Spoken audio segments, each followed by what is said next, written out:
It started with a sound so ordinary, so insignificant, that no one in the house could have guessed it would destroy them all. The ringing of a phone. A single call, one that should have lasted seconds, but instead, it rewrote lives. Ethan Reed stood by the kitchen window that night, staring out into the darkness beyond his yard. The wind rattled the trees, a storm rolling in. His phone buzzed on the counter. Unknown number. He hesitated for only a moment, then answered. "Mr. Reed, we have something that belongs to you." He frowned. "Who is this?" There was a pause, faint static, and then a soft laugh. "Not who I am, Mr. Reed. It's what I have. You might want to sit down." He did. Slowly. His chest tightened. "What are you talking about?" "Your wife," the voice said, "and your son." Ethan's heart stopped for a beat. "What about them?" "They're fine. For now. But we both know that could change." Ethan's blood ran cold. His wife, Laura, and their 8-year-old boy, Jack, had gone to her sister's earlier that evening. He'd just spoken to her 2 hours ago. If this is some kind of sick joke, the voice cut him off. "Check your email." Ethan's shaking fingers unlocked his phone.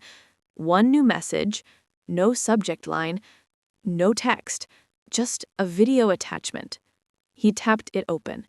The video showed Laura and Jack, tied to chairs, blindfolded, a dimly lit warehouse behind them. A man's voice, the same one on the phone, spoke from off-camera. "You'll get them back, Ethan, but you know the rules. You always knew they'd find you one day." The screen went black. Ethan's breath came fast. "What do you want?" he shouted into the phone. A chuckle. "You already know what we want.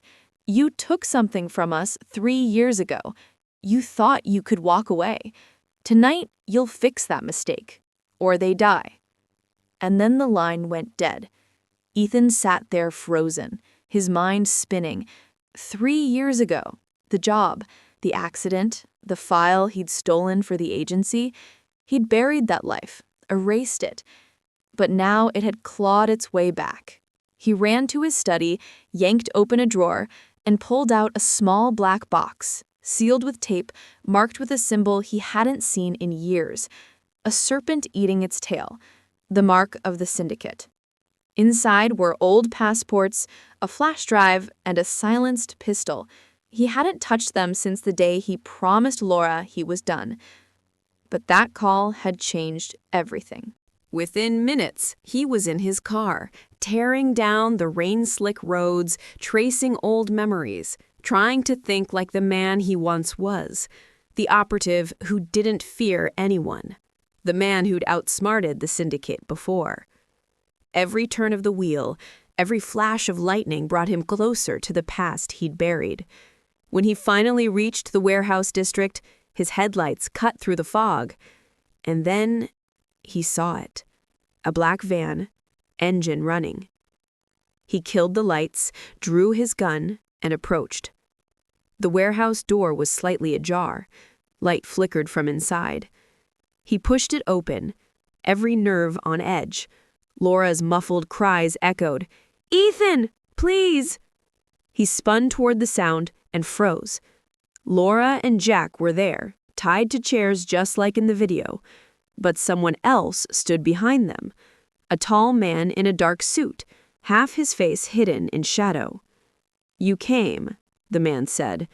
"I wasn't sure you had it in you anymore." Ethan raised his gun. "Let them go." The man smirked.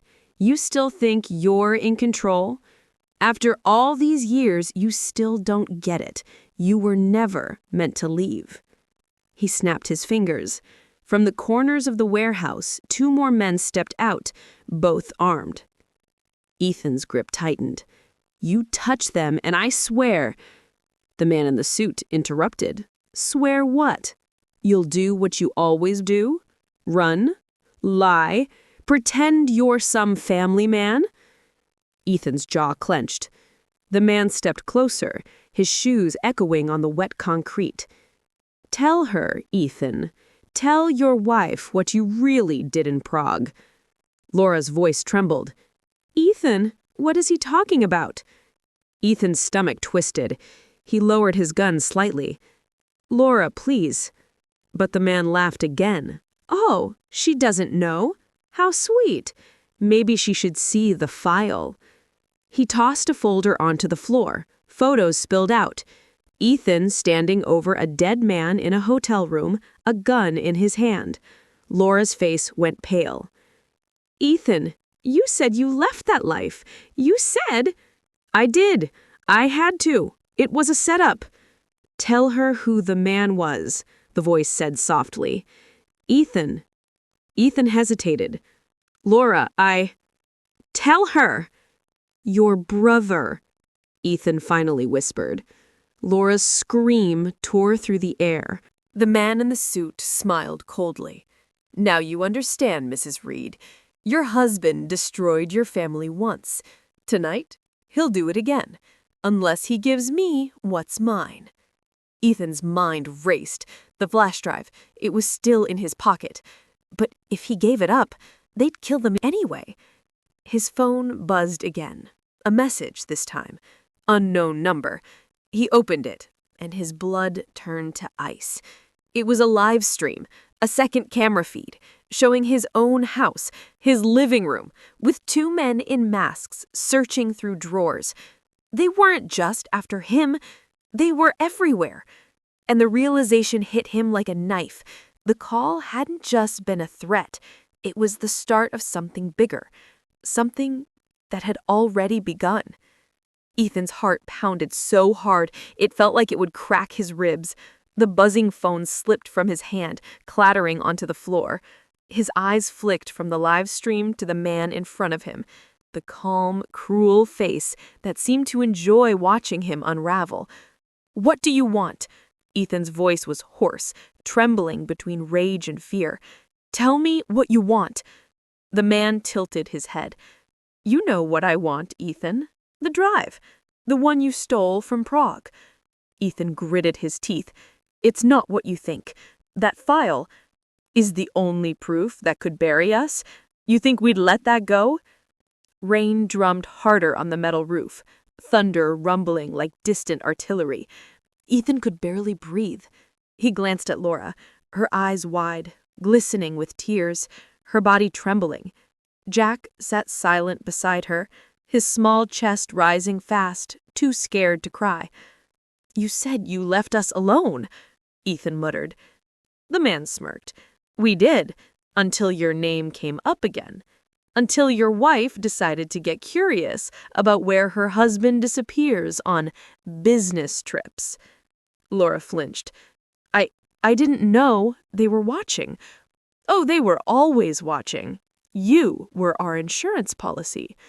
Ethan's vision blurred with fury. "You touch her again, and I swear—" The man raised a hand. "Enough. Hand it over." Ethan's mind raced. The flash drive in his pocket held the truth. Names, transactions, orders. If he surrendered it, the syndicate would vanish into the shadows again, free to keep killing. If he didn't, Laura and Jack would die in front of him. His breath caught. A choice that wasn't a choice at all. "I can't give it to you," he said finally. The man's smile faded. "Think very carefully before you say that again." "I can't," Ethan repeated, louder this time. "You don't understand what's on it. It's not just your names. It's the people you work for. People who control more than you ever imagined." The man's face darkened. "You think you can bargain?" Lightning flashed, illuminating the warehouse. Ethan saw movement, a reflection in the puddles near the door. Someone outside. He didn't dare react. The man took a step closer. Last chance. Ethan looked at Laura, their eyes locked. Something passed between them, not words, but understanding, the faintest nod. And then Ethan moved. He lunged sideways, kicking over a metal crate. It crashed against the floor, echoing like a gunshot. The lights flickered. Gunfire erupted. Ethan ducked behind a support beam as bullets ripped through the air, shattering glass and tearing through old machinery. He fired twice, sharp, controlled bursts. One of the syndicate men dropped instantly. Laura screamed as Jack fell from his chair, the rope snapping under the chaos. She crawled toward him, shielding his body. The man in the suit barked an order, ducking behind a concrete column. "Don't kill him! Bring me the drive!" Ethan rolled to another cover point, firing again. He could hear sirens in the distance, faint but approaching. Maybe someone had heard the shots. Maybe luck was finally on his side. But luck had never favored him before. The door burst open. 2 masked men rushed in. Ethan took one down, but the other tackled him hard. The flash drive slipped from his pocket, skidding across the floor toward Laura. Her eyes went wide. "Laura!" Ethan shouted. "Run!" She grabbed Jack's hand, snatched the flash drive, and bolted toward the back exit. The man in the suit turned, fury flashing in his eyes. "No!" He fired. The shot missed her by inches, sparking off the steel doorframe. She shoved Jack outside into the rain. "Go, baby, run!" Ethan threw a punch that broke the nose of the man on top of him. He scrambled up, firing another round, catching one of the guards in the shoulder. The man in the suit stepped out of the shadows now, gun raised, his voice calm again. "You think this changes anything? She won't get far. We have eyes everywhere." Ethan aimed back. "Then you're looking in the wrong direction." Before the man could respond, the side door burst open again, and a black-clad figure stormed in, wielding an automatic rifle. A flashbang went off, flooding a warehouse with light. "Down!" someone shouted through the ringing noise. Ethan hit the ground as more figures in tactical gear poured in. The syndicate men fired back, chaos exploding in every direction. Laura's scream echoed from outside. Ethan crawled toward the exit, his vision half blind from the flash. A strong hand grabbed his arm, one of the new arrivals. "Ethan Reed?" the voice shouted through a helmet. "You're coming with us." Ethan blinked, dazed. "Who are you?" "Doesn't matter right now. Your family's out. Move." He stumbled to his feet, following them through the smoke and gunfire. The man in the suit was nowhere to be seen. Only the echo of his voice lingered through the radio chaos. "Get the drive. Kill them all." Outside, the rain poured harder. Flashing red and blue lights reflected off puddles. Laura was crouched behind a car, clutching Jack to her chest, both soaked and shivering. When she saw Ethan, she ran to him, wrapping her arms around him. He held her close, trembling, unable to speak. The man in tactical gear pointed to the van waiting at the curb.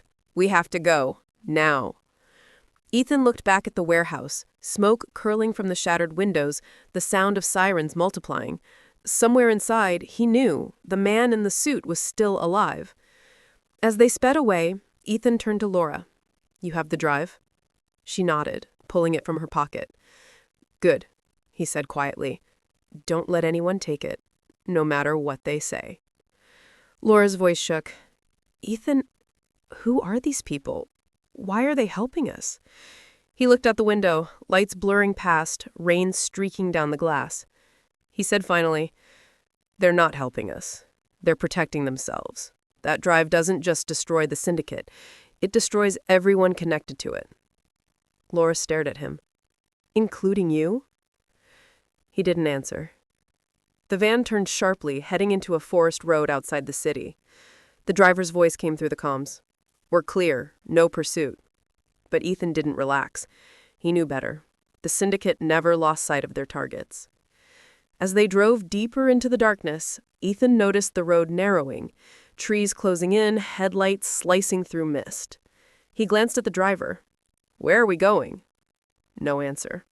"Hey, where—" The driver's hand moved slightly. He caught the glimpse of a symbol tattooed on his wrist. A serpent eating its tail. Ethan froze.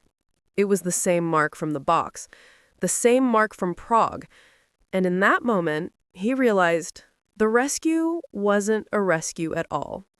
Ethan's breath caught in his throat. He stared at the tattoo on the driver's wrist, a pulse of dread tightening in his chest. The rain thudded harder against the windshield, masking the faint tremor in his voice when he said, "Stop the car." The driver didn't react. His eyes remained fixed on the road ahead, expressionless, mechanical. The interior lights flickered as thunder cracked overhead. "I said stop the car." He lunged forward, grabbing the man's shoulder. In one swift motion, the driver twisted Ethan's arm and slammed him back into the seat. A pistol appeared in the driver's other hand, aimed squarely at his chest. "Sit down."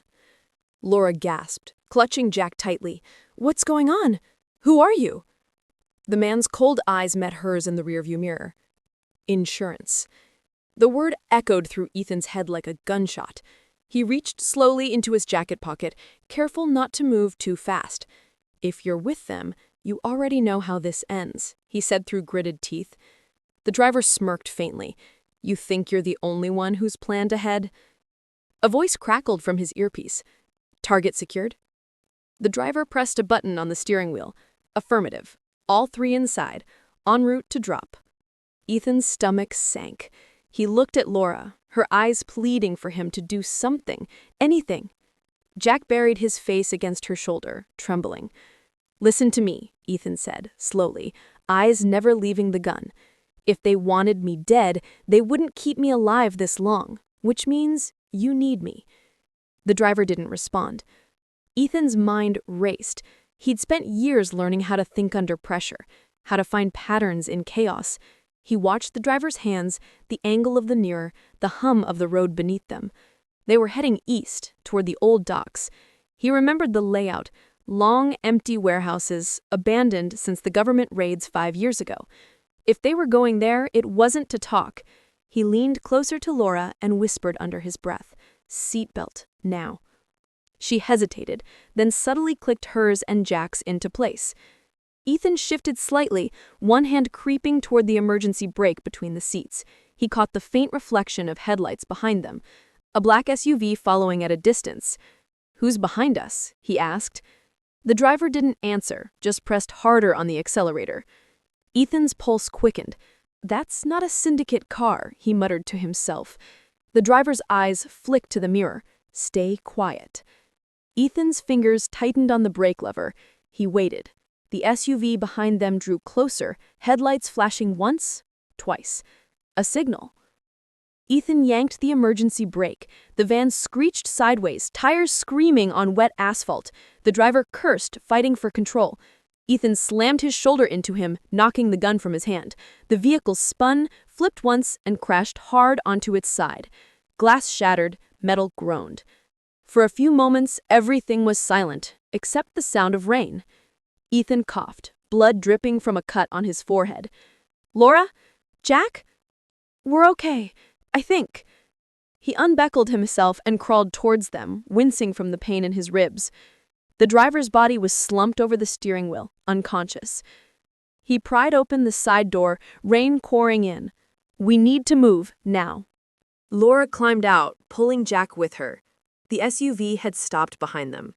Its doors opened, 2 men stepped out, armed, moving fast. Ethan raised his gun, ready to fire, but then one of them shouted, "Reed, stand down!" They wore tactical vests marked with a familiar insignia, the crest of the Counter-Intel Division. "CIA?" Ethan muttered, disbelief mixing with anger. The taller agent approached cautiously. "We've been tracking them for months. You just made it easier." Ethan didn't lower his weapon. "You're late." The agent smirked faintly. "Story of our lives." Another flash of lightning illuminated the wrecked van. The driver was gone. Only an open door swung in the storm. "Where?" Ethan started, but a sharp crack cut him off. A sniper shot. The agent nearest him dropped instantly, blood splattering across the pavement. "Down!" Ethan yelled, shoving Laura behind the wreck. Gunfire erupted from the shadows near the trees. The CIA team returned fire, shouting into radios. The smell of burning fuel filled the air. Ethan peeked over the edge of the van and froze. The man in the suit was standing across the road, umbrella in one hand, pistol in the other, calm as ever. His clothes were soaked, but his expression was almost amused. "I told you, Ethan, you can't run from this," he called through the storm. Ethan fired, Missed. The man disappeared behind the flicker of muzzle flashes. Another bullet whizzed past his ear, slamming into the van's metal side. Ethan pulled Laura close. "Stay with Jack. Don't move." He darted out, rolling behind a burned-out car, firing at the tree line. One of the syndicate snipers dropped. Another retreated deeper into the woods. The remaining CIA agent shouted, "They're flanking us! We need extraction!" But the comms crackled. Nothing but static. Ethan scanned the trees again. The man in the suit was gone. A cold realization crept over him. The chaos wasn't random. It was cover. He turned sharply toward the van and saw him. The man in the suit had circled around. He was standing behind Laura with his gun pressed to Jack's temple. "Drop it," he said softly. Ethan froze. "Do it, Ethan, or the boy dies." Laura's breath hitched. Please don't." "Quiet," he hissed. "I warned you what happens when you don't listen." Ethan's hand trembled. His gun felt heavier than ever. He slowly set it down in the mud. "That's better," the man said. "Now, the drive." Laura's fingers tightened around it, hidden in her coat pocket. Ethan saw it, the faint outline, and subtly shook his head. The man noticed. "Ah, there it is." He reached for her pocket, but before he could, a single shot rang out. The man jerked backward, eyes wide, blood blooming across his shoulder. Laura screamed. Ethan spun. The CIA agent, barely conscious, had fired from the ground, his pistol still smoking. The man in the suit stumbled but didn't fall. Instead, he smiled. "You should have killed me when you had the chance." He raised his weapon again, fired twice. The agent would still. Ethan dove forward, tackling the man into the mud. They wrestled violently, rain and blood mixing on their faces. Ethan slammed his fist into the man's jaw once, twice, but the man was strong, fueled by rage. He grabbed a shard of glass from the wreck and slashed across Ethan's arm. Pain seared through him. Ethan retaliated, shoving the man back against the van, forcing the shard toward his throat. The man gasped, voice trembling but defiant. "You can kill me, but you'll never save them. They're already marked." Ethan's grip tightened. Denial burned the whole system down. For the first time, the smirk faltered. But before Ethan could finish it, a flash of red lights flooded the road. More vehicles, more men. And over the roar of the storm came the sound of rotor blades. Helicopters. Laura clutched Jack, eyes wide in terror. "Ethan, who are they this time?" Ethan looked up, chest heaving, rain dripping from his face. The insignia on the chopper wasn't CIA. It wasn't Syndicate. It was something else, something he hadn't seen in years. And the voice that echoed from the loudspeaker made his blood run cold. "Agent Reed, stand down. You've done enough damage already." Ethan froze. The helicopter's blades thrashed the air, the voice echoing through the valley, metallic and commanding. "Agent Reed, surrender the drive. You are surrounded." Laura clutched Jack, her eyes trembling. "Ethan, what did they mean? What's happening?" He couldn't answer. His pulse roared in his ears. The floodlights from the chopper swept over the road, catching the glint of shattered glass and blood pooling in the mud. Men in black tactical suits began to emerge from the tree line, their weapons raised, movements synchronized. Not the Syndicate's chaos, not CIA precision. This was something in between, something darker. Ethan raised his hand slowly, eyes darting to Laura. "Don't move," he whispered. A voice crackled through a megaphone. "Drop your weapon, Agent Reed. Step away from the woman and child."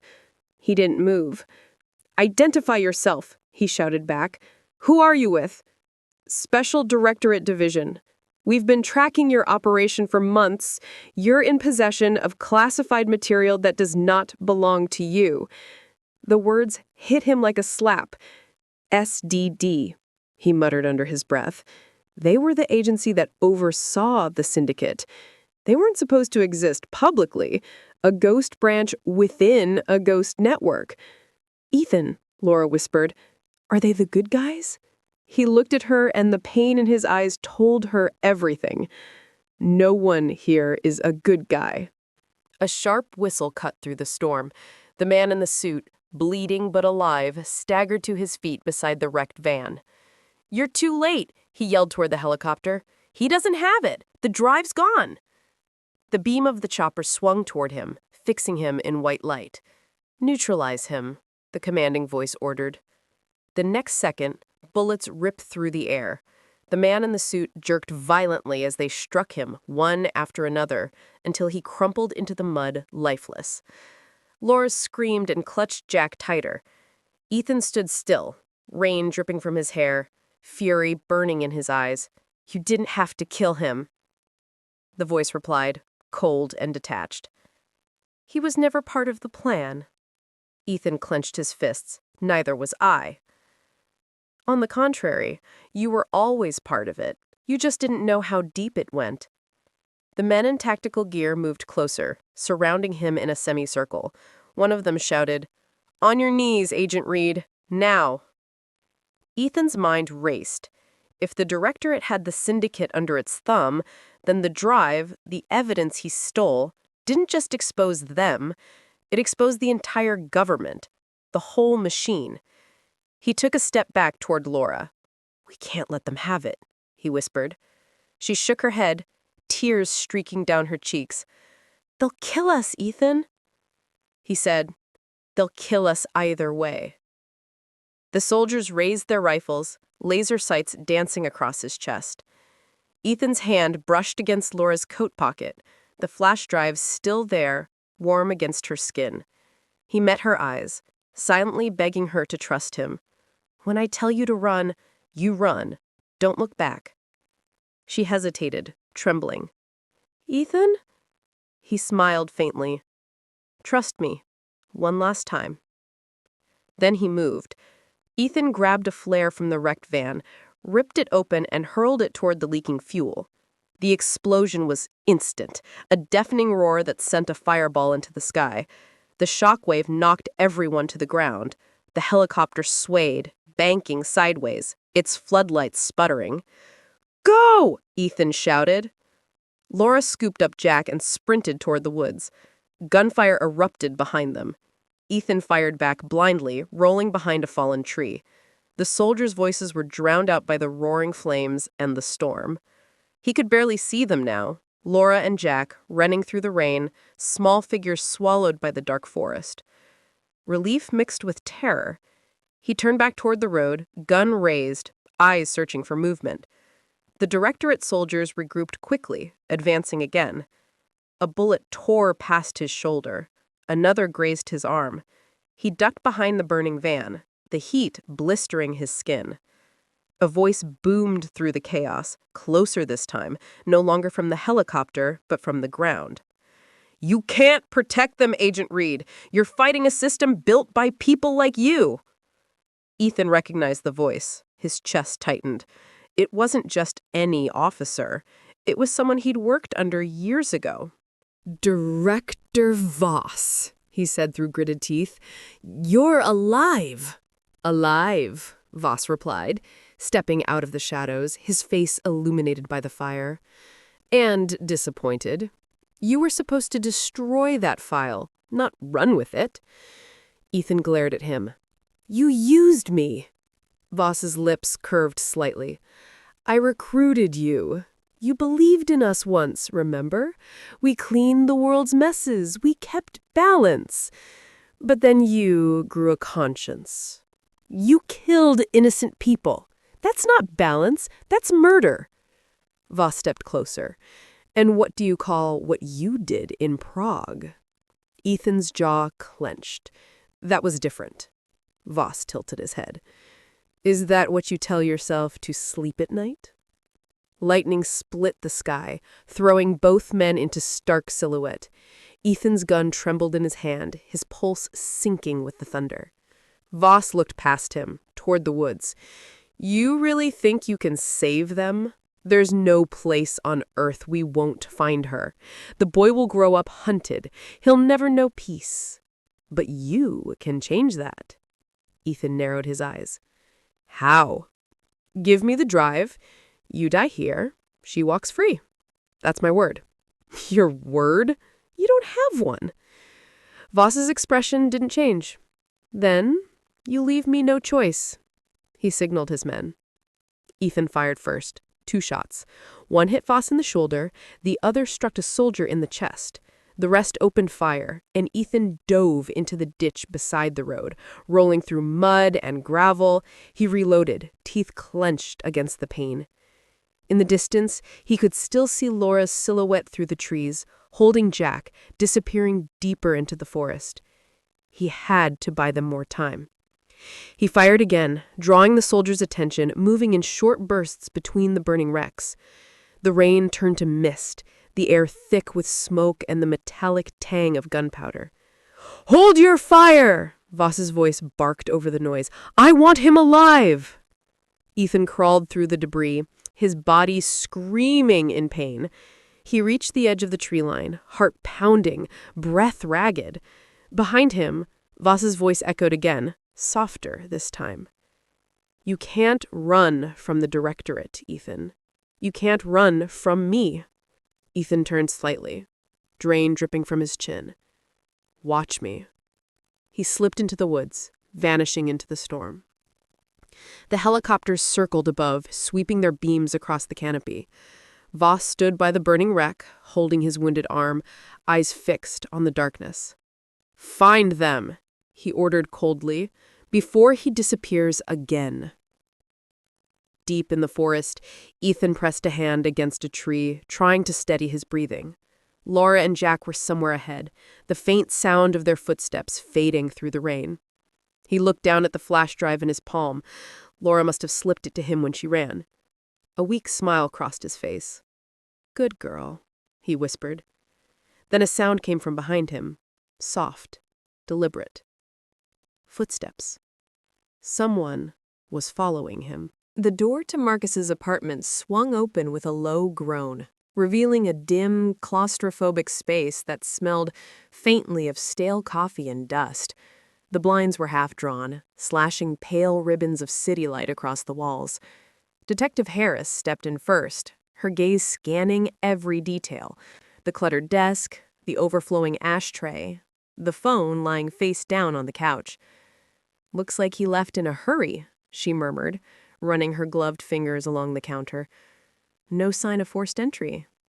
"Maybe he didn't have to force it," Detective Cole replied. He picked up the phone, pressed the power button, and frowned. Battery's dead. No messages. But Harris wasn't looking at the phone anymore. Her attention had locked on a single sheet of paper lying near the sink. Creased, smudged, but unmistakably deliberate. She stepped closer and saw that it wasn't paper at all. It was a printed photograph. A picture of 3 people. Marcus, a woman, and a child. Her heart gave a small, involuntary lurch. The woman's face was blurred, as if the image had been edited or printed from an old file. But the child's eyes were wide, dark, and haunting, were unmistakably Marcus's. Cole leaned over her shoulder. "That's him, right?" "Yeah," Harris said softly. "But who are the others?" Before he could answer, the faint hum of an incoming text broke the silence. Harris turned sharply. Cole had connected the phone to a portable charger. The screen blinked to life, lighting up with a single notification. "Unknown number. You should have stayed out of this."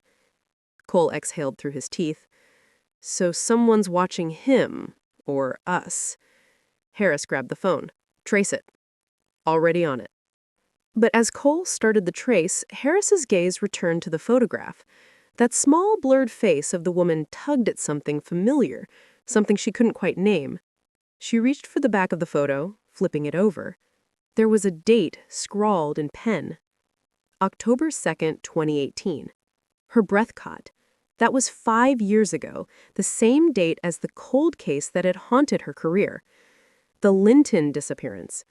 A mother and child gone without a trace. She'd been a rookie then, barely a year on the force. The father, Michael Linton, had been suspected but never charged. There had been whispers of corruption, missing evidence, and a mysterious phone call that supposedly exonerated him. but the case had never felt closed. And now, here it was, back from the dead, in Marcus's living room. "Cole," she said, her voice tight, "you're not going to believe this. This photograph, it's from a case we worked years ago." Cole frowned. "The Linton file." I nodded. "The kid, the mother, same people." "Then what's Marcus's connection?" "I don't know," Harris said quietly. "But I think he found something he shouldn't have." The trace finished. Cole read the result aloud. Message came from a prepaid burner, pinged off a tower near the docks. No registered owner.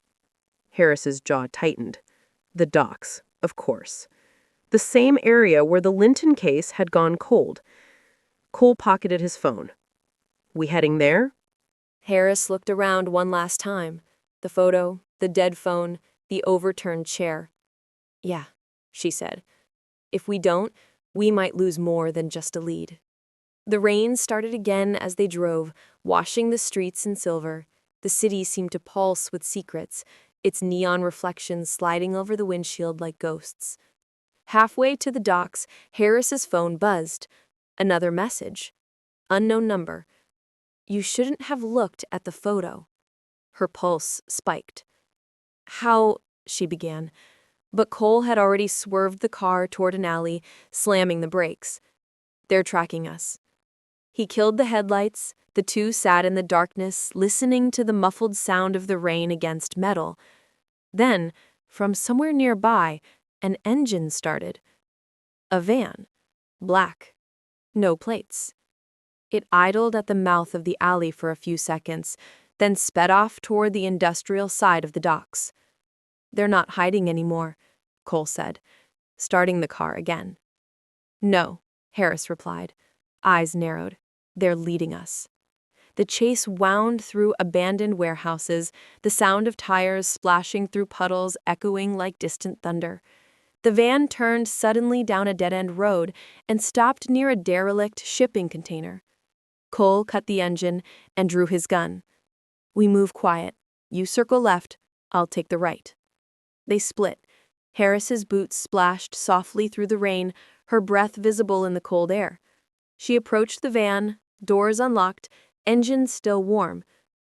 Empty. Then she heard it. A faint metallic clink, coming from the container. "Cole," she whispered into her earpiece. "Something's inside." "Wait for me," his voice came back. But Harris didn't wait. She pulled the latch and eased the heavy door open. The dim glow of a single hanging bulb illuminated the space, and in the center, bound to a chair, was Marcus. His face was pale, bruised, and his eyes snapped open at the sound. "Harris," he croaked, "you shouldn't be here." Her gun trembled slightly. "Who did this to you?" He coughed, blood streaking his lips. "They found out. About the call." "What call?" He looked up, his gaze burning with desperation. "The one I made 5 years ago." "The Linton case," she whispered. He nodded weakly. "They told me to make it. Said it would protect my family. I didn't know what it would cost." "Who told you?" Before he could answer, the light above them flickered, and then went out. The darkness swallowed the room. Harris turned sharply, gun raised. "Cole?" Static crackled in her earpiece, then nothing. The silence pressed in around her until a single sound broke it. A phone. Ringing. Not hers, not Marcus's, a burner, lying on the floor beside him. She hesitated, then picked it up. The screen flashed unknown caller. Her thumb hovered for a moment before she answered. A low, distorted voice came through. "You just couldn't let it go, could you, detective?" Her throat went dry. "Who is this?" "You want the truth," the voice said, coldly calm. "Then you already know where to find it." The line went dead. Harris stood there, the phone still pressed to her ear, her heartbeat thundering in her chest. Outside, somewhere in the distance, a car door slammed, and the faint echo of footsteps faded into the night. She turned back to Marcus, but the chair was empty. The chair was empty. For a moment, Harris's brain refused to register what she was seeing. She blinked once, twice, the dim light still flickering from the broken bulb above. The ropes were there, cut clean, the puddle of blood beneath the chair still fresh, but Marcus was gone. Her breath hitched. "Marcus?" she whispered, her voice echoing against the metal walls. No answer. She swept her flashlight around the container. Nothing but shadows, and a single open vent in the corner, barely large enough for a man to crawl through. The cold air that poured in carried the faint scent of oil and the sea. She pressed her earpiece again. "Cole! Do you copy? Cole!" Static. Then, faintly, "Harris, get out. Now." The voice was broken, distant, but it was him. She turned toward the exit, heart pounding. The door was still open, the rain hammering the ground outside. She took a single step forward and froze. A silhouette stood in the doorway. Tall, still, a dark raincoat dripping under the container light. "Detective Harris," the figure said softly, voice low and distorted. "You've gone too far." Her grip on her weapon tightened. "Where's Marcus?" "He's where he belongs. You, on the other hand, should have stayed out of this." Before she could react, a blinding flash exploded behind her, a concussive blast that sent her crashing into the wall. Her ears rang. The light went white, then black. When her vision steadied, the figure was gone. Smoke filled the container, acrid and suffocating. She stumbled outside, coughing, gasping for air. The rain had turned heavier, drumming against the metal rooftops in a relentless rhythm. Harris's car was still parked where they'd left it, but the driver's side door was open. "Cool!" she shouted. No response. She sprinted to the car, yanked the door wider, and her stomach twisted. The seat was soaked in blood. A small silver badge lay on the ground beside it, glinting under the rain. Coals! Her hands trembled as she picked it up, her throat burning. The air seemed to tighten around her, thick with dread. Then she noticed the envelope taped to the steering wheel. Plain white, her name written across it in careful block letters. She tore it open. Inside was a single Polaroid, grainy, overexposed. It showed Marcus again, standing beside a man whose face was obscured by shadow. But behind them, faint but unmistakable, was the logo of a building Harris knew all too well. Everstone Pharmaceuticals. A powerful corporate empire. One that had quietly funded the Linton case investigation years ago. One that had more lawyers than conscience. One that had, at the time, demanded all files be closed due to insufficient evidence. And now their logo was back, on a photo connected to the man who'd made that single destructive call. She lowered the picture slowly, the rain washing over her trembling hands. This wasn't just a murder cover-up.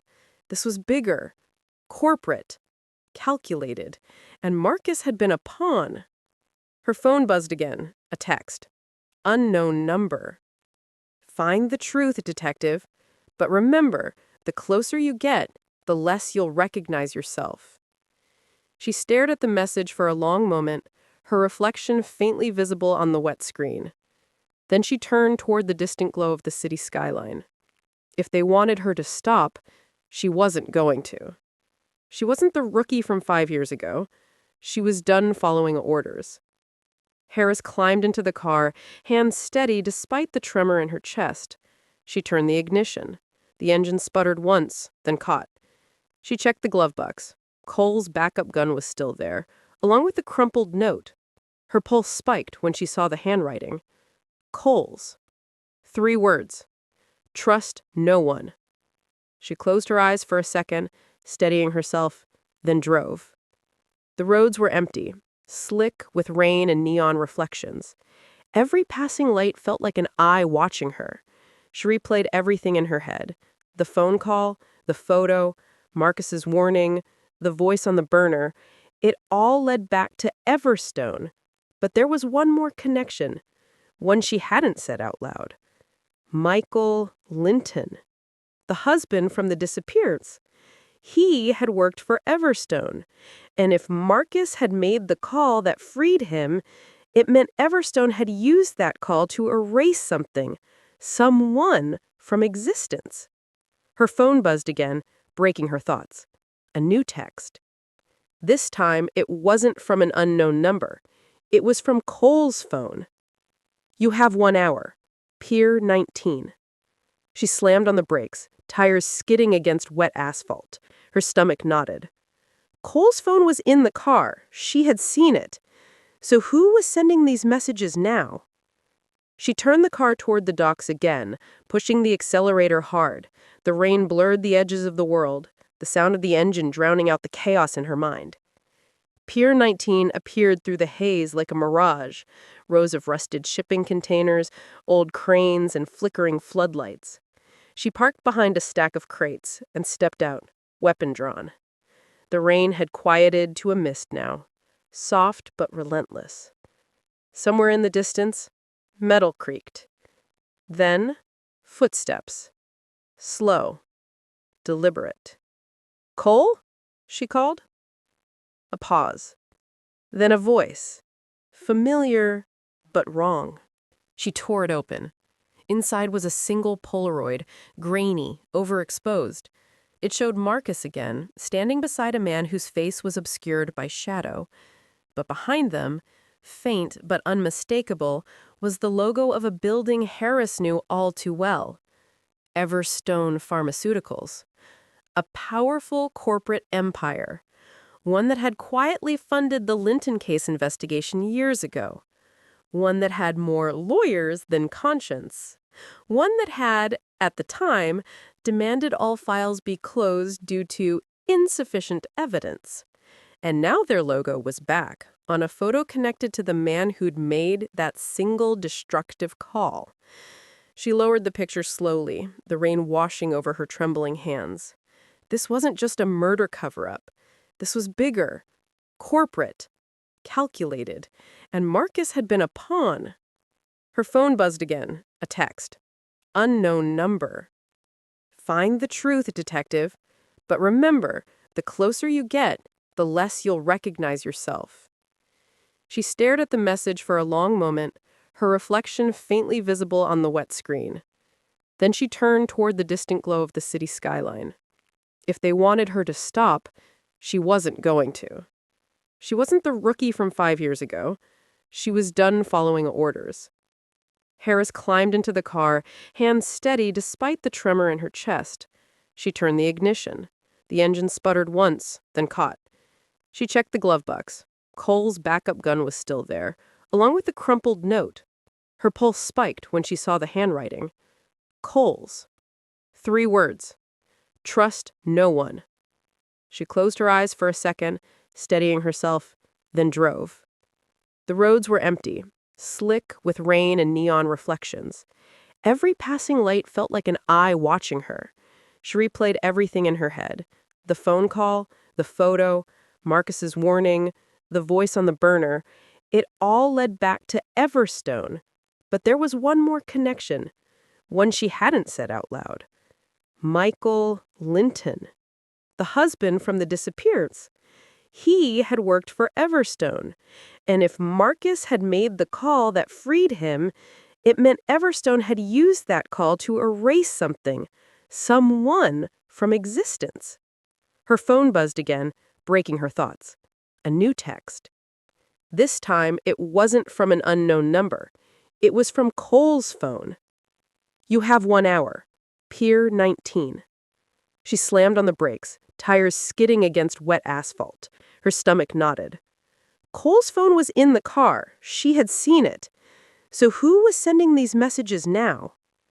She turned the car toward the docks again, pushing the accelerator hard.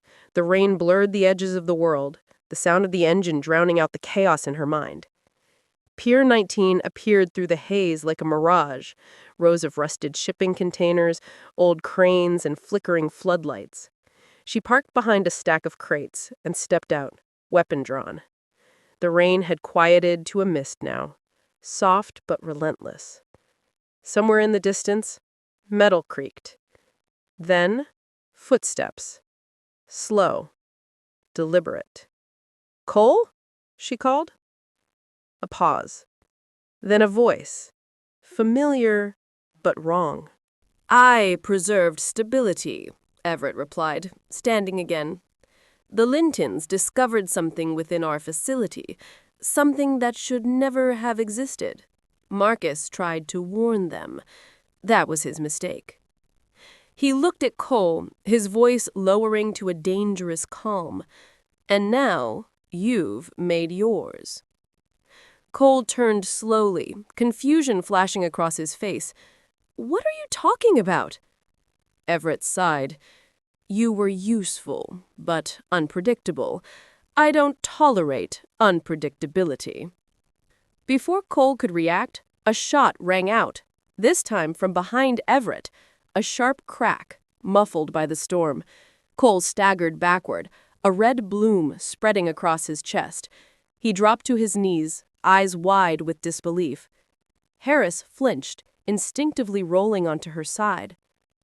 The shooter stepped out from behind a stack of cargo containers, a woman in a black raincoat, her hood drawn low. She moved with precise military grace, lowering her pistol. Everett didn't even glance at her. "Dispose of them both," he said softly. "Make it look like a botched investigation." "Yes, sir," she replied, her voice low, controlled. Everett turned to leave, the sound of his footsteps fading into the night. Harris's vision blurred, but she fought to stay awake. She reached slowly toward her gun under the crate, her fingers brushing the cold metal. The woman's boots splashed closer. "Don't bother. You've lost too much blood. You'll be gone in minutes." Harris looked up at her face beneath the hood and froze. It was the woman from the photograph, the one standing beside Marcus. You're alive," Harris whispered, her breath trembling. The woman's eyes flickered with something human. Pain, maybe, or guilt. But it vanished as quickly as it appeared. "You should have left it buried," she said. "Marcus tried to save you. He thought you were dead." "He had to think that.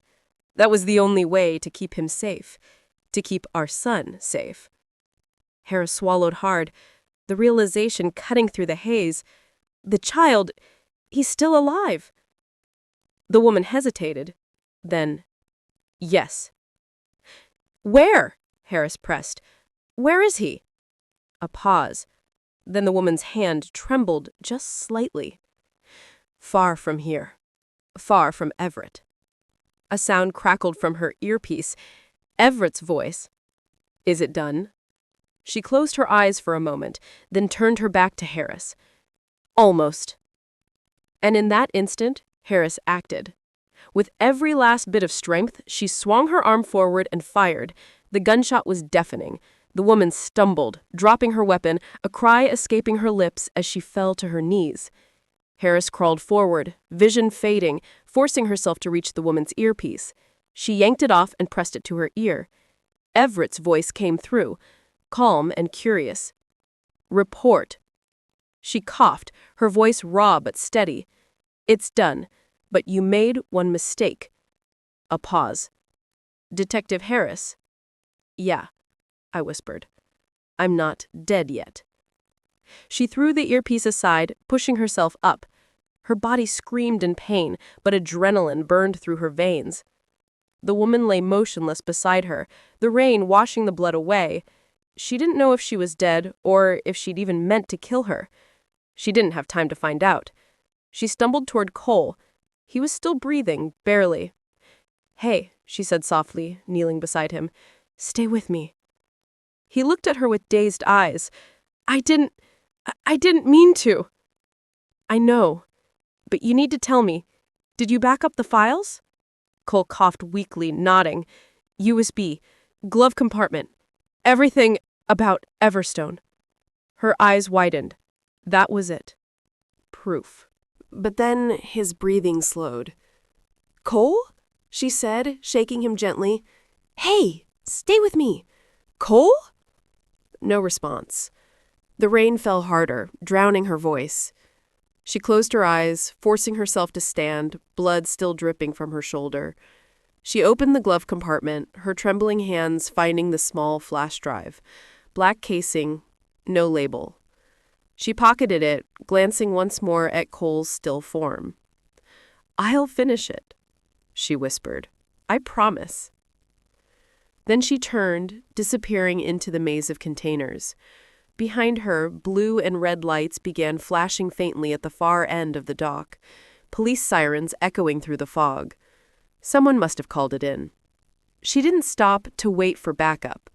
She knew Everett would be gone before anyone arrived. She just needed time, enough to open the files, expose the truth, and finish what Marcus had started 5 years ago. But as she disappeared into the city's shadowed streets, she didn't notice the black sedan idling 2 blocks away, its headlights off, its engine purring quietly. Inside, Dr. Everett watched her through the windshield, his expression unreadable. "She's not dead," the driver said. Everett smiled faintly. "Good." He leaned back, eyes narrowing. "Let her run. It's time she learned how deep this goes." The car pulled away, disappearing into the storm.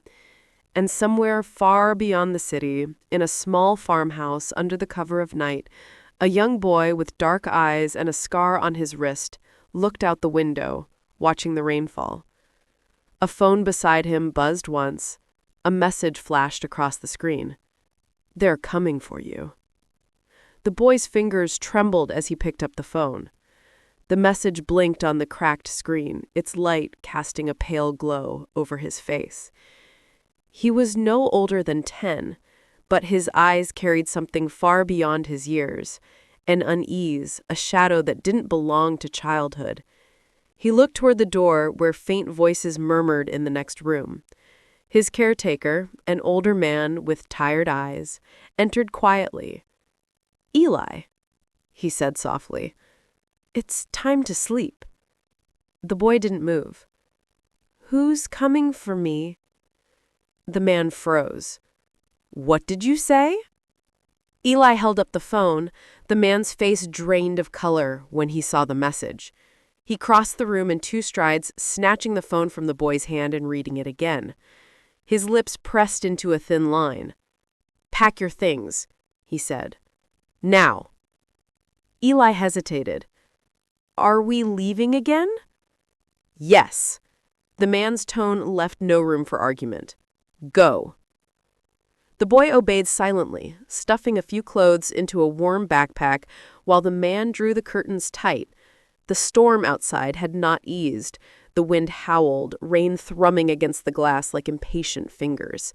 The man, whose name was Jonah, moved with quick precision of someone who had done this before. He opened a hidden compartment beneath the floorboards, revealing a small box and a pistol wrapped in cloth. He tucked them into his coat, then turned to Eli. "Do you remember what I told you?" he asked. Eli nodded slowly. "If something happens, I run. I don't look back." "Good." Jonah's voice cracked slightly. "You're a smart kid, Eli. Smarter than most. But tonight, you listen to me, and you don't stop running. Understand?" The boy's eyes glistened. "Are they the same people who hurt my mom?" Jonah hesitated, his expression softening. "Yes." Eli swallowed, zipping up his bag. "Then I won't let them find me." Jonah forced a thin smile and put a hand on his shoulder. "That's my boy." Outside, headlights flickered through the sheets of rain. The hum of engines grew louder. Jonah's instincts screamed. They were already here. He grabbed Eli's hand and moved toward the back door, guiding him into the dark fields behind the farmhouse. Mud squelched beneath their feet, the world lit only by lightning that split the sky. In the distance, black SUVs rolled down the dirt road, their lights dimmed. Inside the lead car, Dr. Everett watched the farmhouse approach through the windshield. "Non-lethal," he instructed his team. "We need the boy alive." The woman in the passenger seat, his new operative, a silent figure with a scar over her cheek, nodded once. The convoy slowed to a crawl. Rain glistened off the cars like sweat. Everett's eyes flicked toward the dark horizon. Somewhere out there, the boy was running. And behind that boy was everything Everett had spent years trying to erase. He pressed the earpiece in his ear. "Unit 3, flank from the east. He'll take the tree line." The reply came instantly. "Copy that." In the fields, Jonah heard the low growl of engines. He tightened his grip on Eli's hand. "Faster," he urged. "We're almost to the woods." But Eli was slowing down, his small legs sinking into the thick, wet ground. Jonah picked him up, the boy's arms clinging to his neck. His breath came in sharp bursts as he stumbled forward, scanning for cover. A sharp beam of light cut across the field, searchlights. "Over there!" a voice shouted. Jonah ducked, crouching behind an old tractor half buried in weeds. He set Eli down, breathing hard. "Listen to me," he whispered. "There's a road past the trees.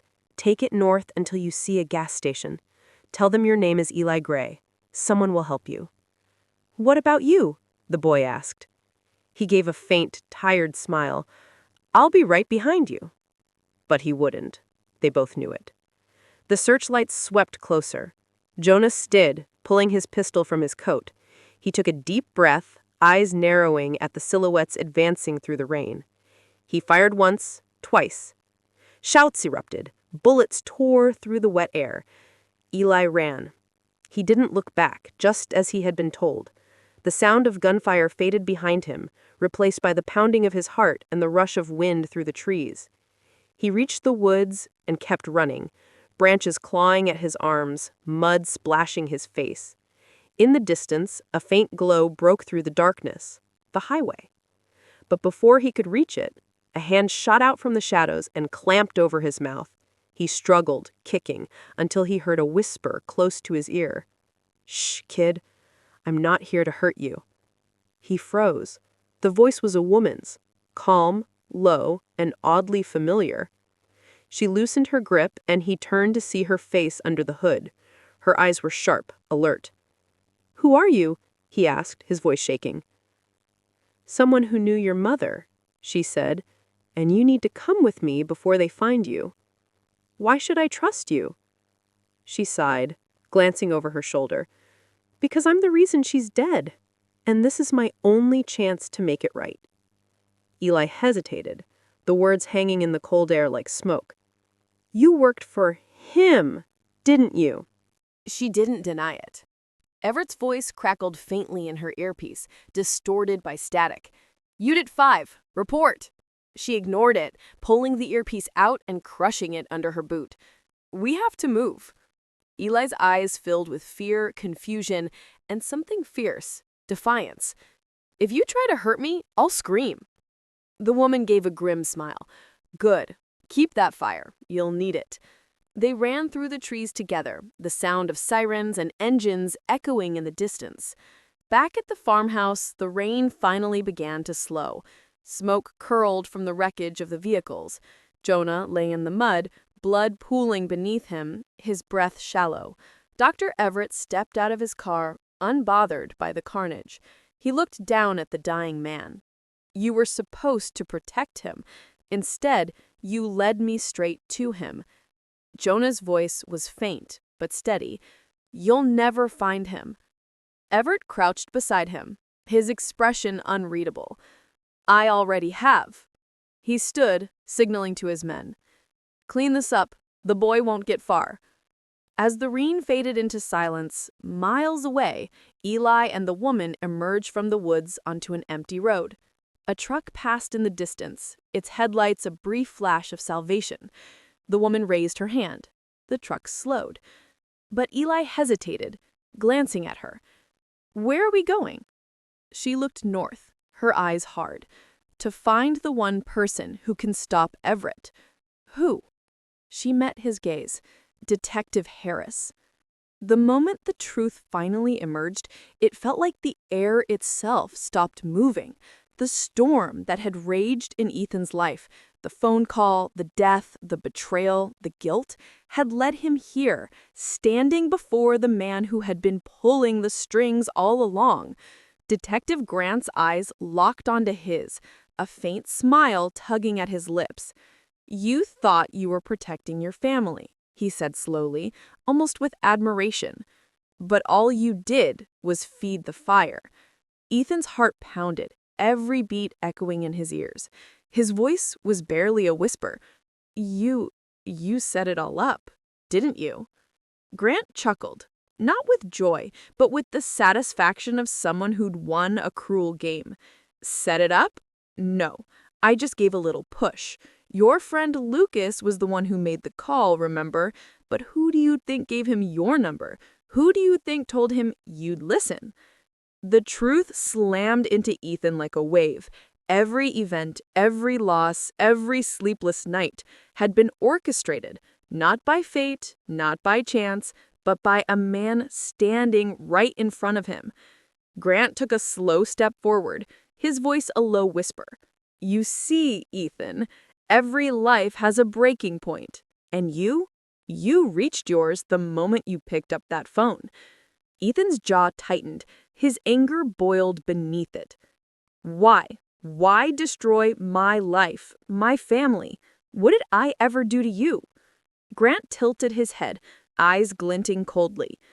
"Because you didn't listen when you should have. Years ago, when you refused to testify, you thought silence would save you. But silence, Ethan, silence is what kills the fastest." Ethan's mind spiraled back to that night.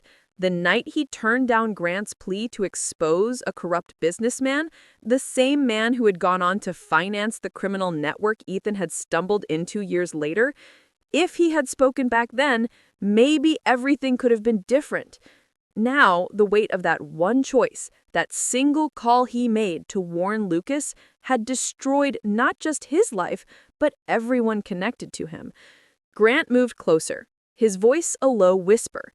"You see, Ethan, every life has a breaking point. And you reached yours the moment you picked up that phone." Ethan's jaw tightened, the grief transformed into resolution. "You used us all like pieces on a board, but you forgot one thing." Grant raised an eyebrow. "And what's that?" Ethan's tone hardened, the grief transforming into resolution. "A man who's lost everything has nothing left to fear." The silence that followed was heavy, electric. Grant's smirk faded slightly, replaced with a flicker of uncertainty. In that split second, Ethan lunged, not out of rage, but out of sheer necessity. He slammed Grant against the wall, his hands gripping the man's collar. The detective's smug confidence cracked, revealing the fear buried beneath. "You wanted to destroy lives," he hissed, his voice trembling with raw emotion. "But you forgot. You're part of one, too." The sound of distant sirens cut through the tension, growing louder, closer. Someone had called the police, maybe one of the neighbors, maybe fate itself deciding the game had gone far enough. Grant laughed shakily. "You think they'll believe you? I'm the detective. You're the criminal. You made the call that killed a man." Ethan didn't answer. He looked straight into Grant's eyes, and in that moment, something shifted.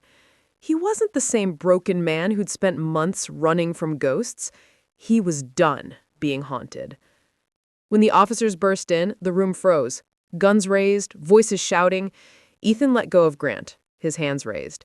But in his expression, there was no fear, only a deep, haunting calm. Grant tried to speak, to twist the narrative.